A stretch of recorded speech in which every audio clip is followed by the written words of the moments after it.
Thinking Men. My name's Johnny. I'm the lead guitar player and singer. And I am Ron, and I play guitar and the bass. I'm Sarah, and I play the keys and I do some bass vocals as well. I'm Matt, I'm the drummer.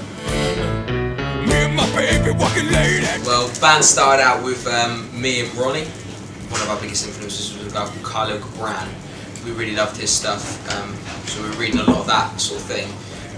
So we thought some of the stuff that they came up with, it would be really good to put it into songs. So we both played guitar. We were both in separate bands at the time, so we thought we'd come together and jam. And we came up with our first song, which was after a Carlo Cabran poem. We always said that we were never going to take it too seriously because we were in other bands, and then the other bands went pear-shaped, and then we took it way too seriously. Way too seriously, you know, started doing rituals and things. But no, yeah, and then Sarah came along.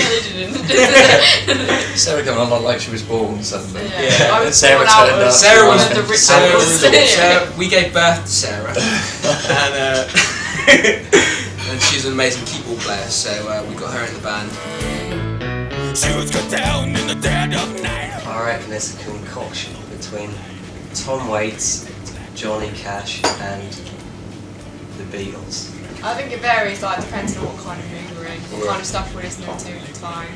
Like, when we started off, it was really, like, dark, like, more Tom Waitsy. And then our music started to be more jazzy and a bit dawsy. And then, we've always been influenced by everything, well, all these bands anyway, but then when we started getting into a lot of the Beatles, Buddy Holly, Jerry Lee Lewis, and that kind of, like, the more upbeat, like, rock and roll type stuff, then now our songs are really happy. Looking back to, like, what they were at the beginning, I'm not sure how we got here, really. We had our first EP launch party here at the Bicycle Shop. This was our first EP launch party for our first EP that we bigged up so much we actually packed it out, and it was absolutely round, you couldn't really move. What we learned quickly is that we weren't the sort of music that could be played here. So it was a pinnacle point for the band when we realised that we needed to make some big changes if we were going to carry on. After that point we said that we're never ever playing another show without a drummer. This is where Matt came in. Yeah, and I came in. I think it was really good. The standard of musicianship from everyone was really good. It was kind of nerve-wracking, wasn't it?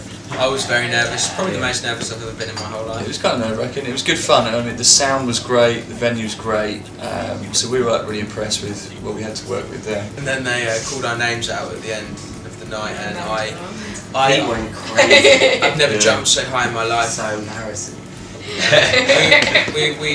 I went into it thinking that we had something to really prove, because we're not really part of the scene in Norwich at the moment. Yeah. We're different.